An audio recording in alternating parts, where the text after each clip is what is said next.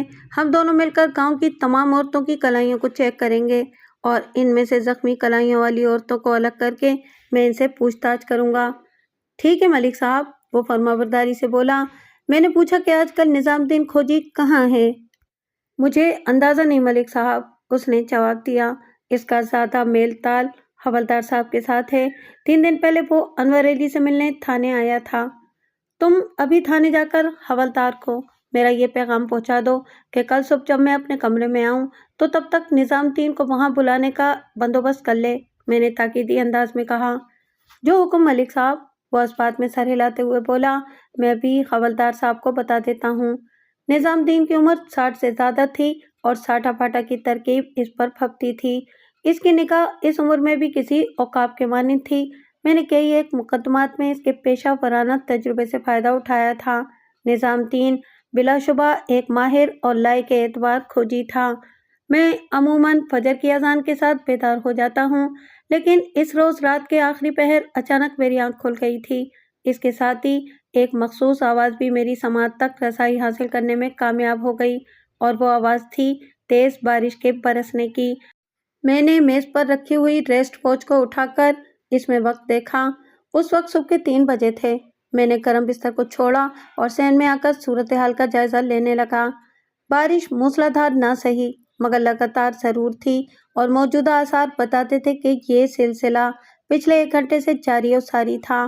موسم سرما کی اس برسات نے 2 کام ایک ساتھ کر ڈالے تھے۔ نمبر 1، اس کی وجہ سے فضا کی خنکی باقاعدہ ٹھنڈ میں بدل گئی تھی، بلکہ یہ کہنا زیادہ مناسب ہوگا کہ ٹھیک ٹھاک سردی کا آغاز ہو گیا تھا۔ نمبر 2، اس نے میرے آئندہ روز والے منصوبے کا سوا ستیاناش مار کر رکھ دیا تھا۔ میں نے پچھلے روز یعنی کہ اس رات کے ابتدائی حصے میں کانسٹیبل شوکت علی کے ساتھ اگلی صبح دریا کی طرف جانے کا پروگرام ترتیب دیا تھا۔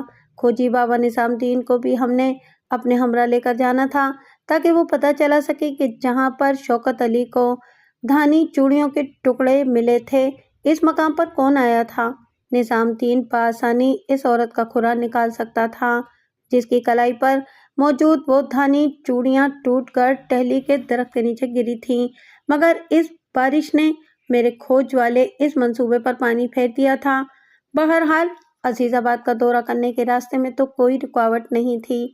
میں نے بارش رکنے کا انتظار نہیں کیا، اور جیسے ہی اس کی شدت میں قدرے کمی واقع ہوئی، میں کانسٹیبل شوکت علی کے ساتھ عزیز آباد کی جانب روانہ ہو گیا۔ مذکورہ گاؤں میرے تھانے سے محض 2 فرلانگ کے فاصلے پر واقع تھا، لہٰذا ہمیں وہاں پہنچنے میں زیادہ دیر نہیں لگی۔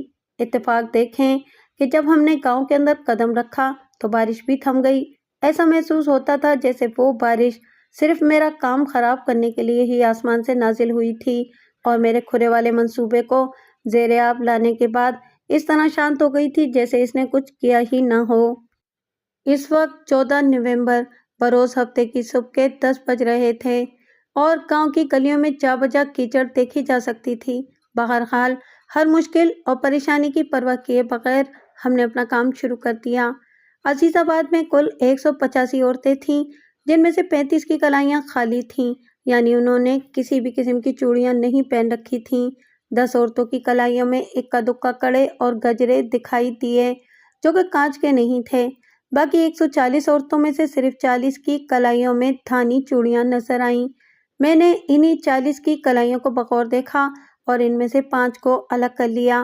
یہ ایسی 5 عورتیں تھیں جنہوں نے ہلکے سبز رنگ کی چوڑیاں پہن رکھی تھیں، اور ان کی کلائیوں پر کسی نہ کسی نوعیت کا زخم بھی موجود تھا، لیکن میرا ٹارگٹ ایک مخصوص قسم کا زخم تھا، لہٰذا میں نے ان 5 عورتوں میں سے بھی 4 کو خارج از تفتیش کر دیا، کیونکہ ان کے زخم چوڑیوں کے ٹوٹنے سے لگنے والے نہیں تھے۔ کسی کی کلائی روٹی بناتے ہوئے گرم توے سے لگ گئی تھی، اور کسی نے گرم دیگچی سے اپنی کلائی کو جھلسا اور چلا لیا تھا۔ الغرض 4 گھنٹے کی اس تحقیق و تفتیش میں صرف ایک عورت مجھے ایسی ملی جو ہر لحاظ سے میری تلاش کے معیار پر پوری اترتی تھی۔ وہ عورت نہیں بلکہ ایک جوان لڑکی تھی جس کی عمر 20 اور 21 کے درمیان رہی ہوگی۔ وہ ایک خوبصورت اور پرکشش لڑکی تھی۔ اس نے اپنی کلائیوں میں دھانی چوڑیاں پہن رکھی تھیں، اور اس کی ایک کلائی پر مجھے زخموں کے نشانات بھی نظر آئے۔ اس لڑکی کا نام تھا فوزیہ۔